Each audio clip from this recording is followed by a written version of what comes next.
Halo semuanya, perkenalkan saya Abdul Aziz. Saya merupakan mahasiswa dari Universitas Islam Riau. Selamat datang di video saya kali ini. Kita semua tahu bahwa dunia IT selalu berubah dengan cepat. Teknologi baru muncul setiap tahun, framework baru terus bermunculan, dan perusahaan-perusahaan berlomba untuk menjadi yang paling inovatif. Namun, ada satu hal yang justru tidak pernah berubah dari dulu sampai sekarang, yaitu pentingnya komunikasi dalam tim IT. Banyak orang beranggapan bahwa bekerja di IT hanya soal coding server, data, atau bug fixing. Padahal dalam kenyataannya, komunikasi memegang peran yang sangat besar dalam keberhasilan sebuah proyek. Bahkan, banyak proyek gagal bukan karena teknis, tetapi karena miskomunikasi. Di video ini, saya akan ngebahas secara lengkap apa itu komunikasi dalam tim IT, mengapa hal ini sangat penting, jenis-jenis komunikasi, dan kesalahan yang sering terjadi, beserta contoh kasus nyata skala global maupun lokal, serta bagaimana cara menerapkan komunikasi yang efektif dalam sebuah proyek IT. Dan tentu saja, saya akan menyisipkan beberapa cerita nyata yang bisa membuka mata kita betapa krusialnya komunikasi. Apa itu komunikasi dalam tim IT? Komunikasi dalam tim IT adalah proses penyampaian informasi yang jelas, terstruktur, dan saling dipahami oleh semua anggota tim dalam proyek teknologi. Komunikasi tidak hanya berupa obrolan, tetapi juga mencakup koordinasi saat diskusi teknis, penyampaian rekrutmen, dokumentasi, laporan bug, pull request, hingga dokumentasi infrastruktur. Yang kadang tidak disadari adalah komunikasi adalah bagian dari skill teknis. Karena tanpa kemampuan berkomunikasi, keahlian teknis sehebat apapun bisa jadi sia-sia. Seorang developer hebat yang tidak bisa berkomunikasi, apa yang dibuat akan terlihat seperti tidak bekerja. Dan seorang tester yang tidak bisa menjelaskan bug dengan detail akan dianggap merepotkan. Dan seorang project manager yang tidak bisa menyampaikan prioritas tugas akan membuat project menjadi kacau. Intinya, komunikasi adalah fondasi kerja tim dalam dunia IT. Mengapa komunikasi sangat penting dalam tim IT? Mengurangi miskomunikasi dan salah tafsir. Rekrutmen yang tidak jelas bisa membuat developer membangun fitur yang salah. Satu kata yang ambigu bisa menciptakan kerugian jutaan rupiah. Meningkatkan kecepatan pengembangan. Komunikasi yang baik membuat masalah cepat teridentifikasi dan terselesaikan.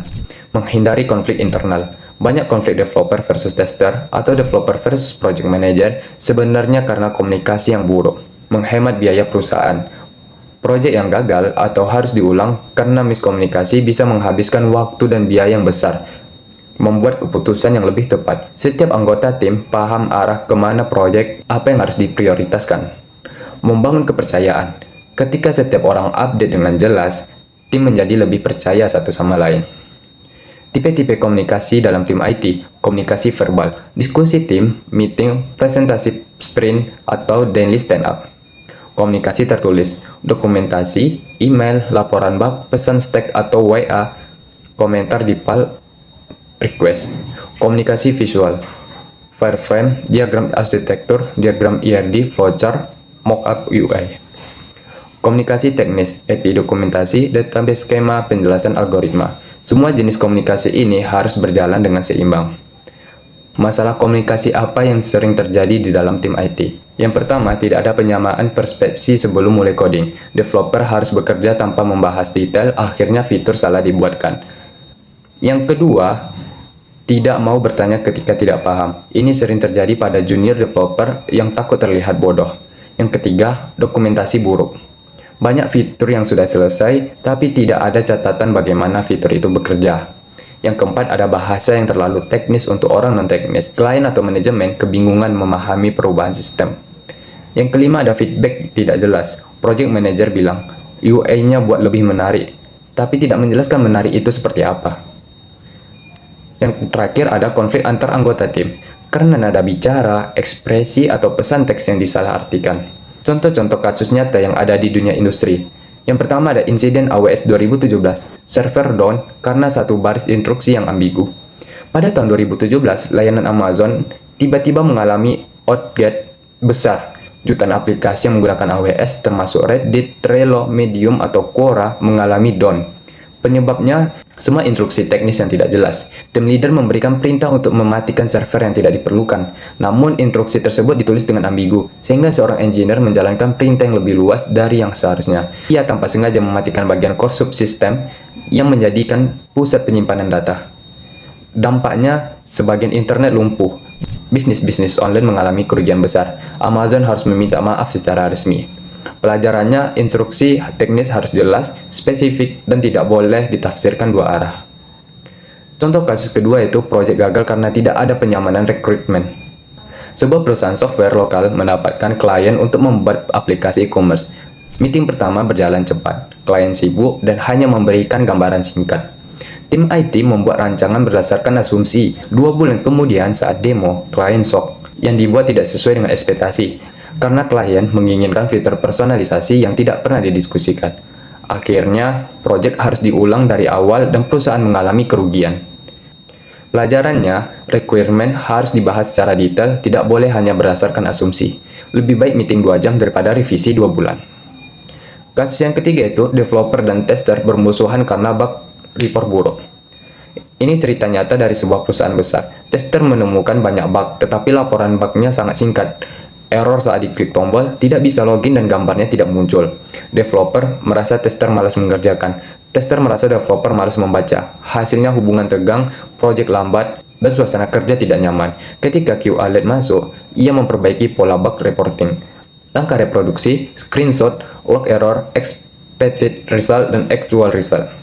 Setelah itu, developer lebih cepat memperbaiki bug dan hubungan tim mulai membaik. Contoh kasus keempat yaitu kasus nyata dari Google, dokumentasi menyelamatkan proyek.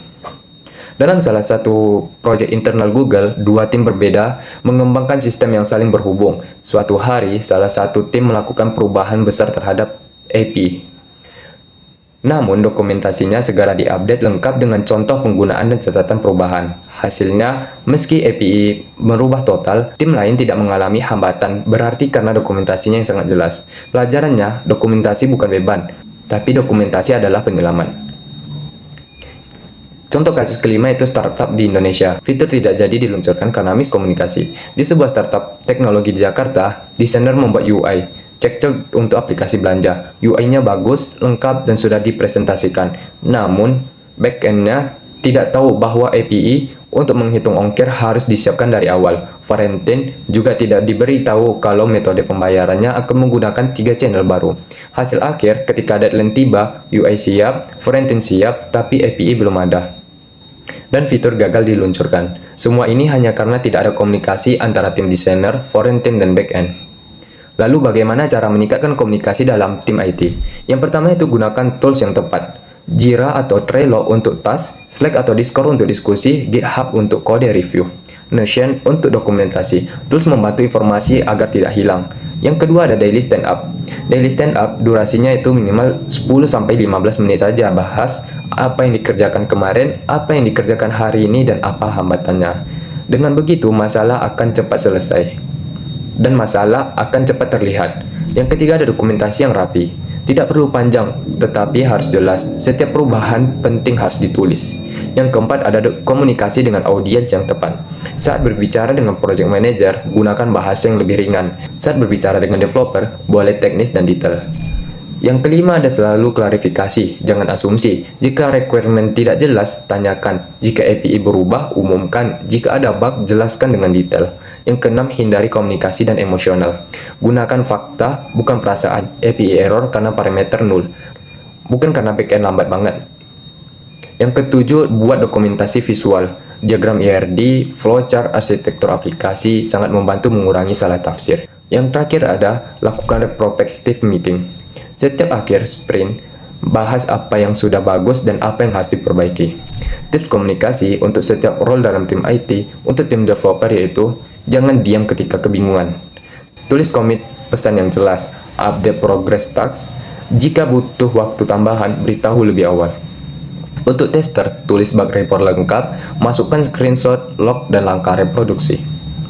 Prioritaskan bug berdasarkan dampak. Untuk desainer, sertakan penjelasan alur UI atau UX.